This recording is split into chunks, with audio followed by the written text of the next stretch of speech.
Oy, good morning mga kajak. So, meron tayong makina, no? Hyundai, Hyundai, no?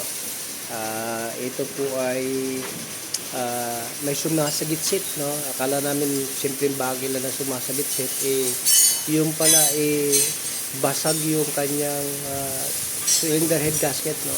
Kaya napag-checking, sabi ko sa may-ari, tap overhaul natin, pero hindi rin natin masasabi pagka binuksan na yung kalahating makina, doon natin pa ma-figure out kung ano ba talaga ang pwedeng palitan pa at gagawin pa natin. So, ano mga kajak, ito yung ating binababang makina. Kasi sabi namin na top overhaul, pero pagkabaklas ng cylinder head gasket, nakita namin na baluktot yung piston, basag yung piston, baluktot yung connecting rod. Yun ang nangyari. Tapos ang daming langis yung sa tinatawag na timing cover. So papalitan na rin natin yung ating tinatawag na mga overhauling kit, mga oil seal, kaya medyo madugo-dugo ang banatan dito mga kaya. So anyway, advice lang pagka ganyan, pagka nag-overheat ang ating sasakyan, huwag natin pipilitin, huwag natin pupwersahin na patakbuhin. Igilid po natin, no? Igilid po natin para sa ganun masalba pa. Ang nangyari dito, pinilit kaya nabasag yung piston at bumaluktot ang tinatawag na connecting rod, no? Ayan, nandiyan na yung mga kalahati ng makina, lahat po natin. So, kung may mga katanungan kayo mga jack, tawag lang po kayo, no? Marami tayong ginagawa ngayon. So, meron tayong Ford Explorer. Ayan, meron tayo, mayroon kaninang dalawa, nakalis na, EcoSport tsaka Vios. Yun yung mga ginagawa natin. So, ano yung mga kajak, ganun lamang, no? Advice lang, pagka nag-overheat po kayo, itabi nyo lang, huwag na munang basta-basta 5% patakbuhin, i-check maigi kung saan nanggaling, kung kulang ba ng tubig, kung hindi gumagana yung fan, i-check maigi mga kajak. And then, patayin ang makina, pagpahingahin, no, wag pipersahin. So, yun lang mga kajak. So, kawawa naman, gastos ang may-ari dito. At saka po, the shop that cares for you. Ayan mga kajak. So, good morning. Ito kay Ma'am Liz. Ma'am Liz. Baluktot. Yan, baluktot na yung mga kasi nag-overheat kasi ito. Supposedly, yung ating piston dapat pantay. Kaya, ayan, uusok kasi yan. Kita nyo yung taas nitong piston natin. Ayan. Nasa lapat siya, ito nakalubog na. So, ibig sabihin yan, nakabaluktot yung ating connecting rod.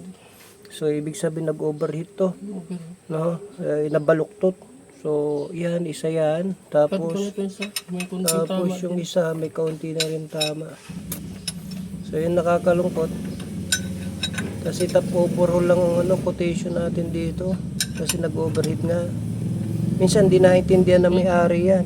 Ayan, no? Angat siya. Ito, labog kaunti lang naman. So, kaunti. So, nag-overheat to.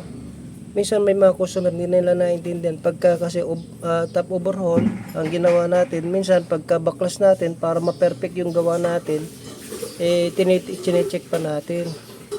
So ini-explain natin sa may-ari, pag hindi naintindihan ng may-ari at ibabalik lang natin ng ganyan yan na uusok din. So anyway, advice natin ng may-ari na papalitan ng dalawang connecting rod. So yun ang yun ang natin dito. Gayon talaga mga kajak, pagka top overhaul, pero pag baklas natin minsan nakikita natin problema. Ayan. So pansinin nyo mga kajak kung alin dyan ang naiiba, no? So kita nyo na agad to, baluktot to, nakapaling doon.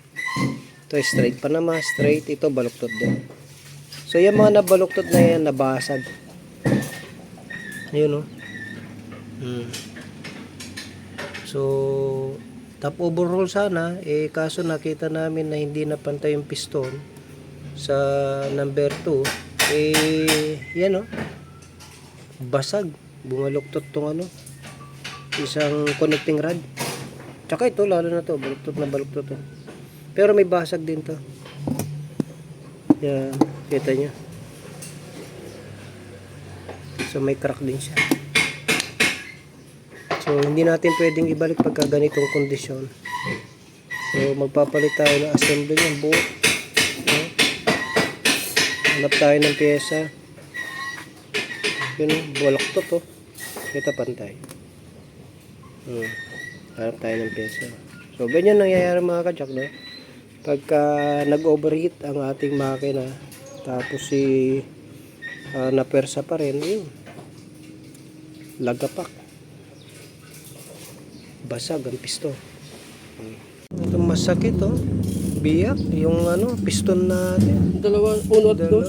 Uno tsaka dos, kaya pala Maluktot ko. Kaya pala bumaluktot. Sige. Tawag.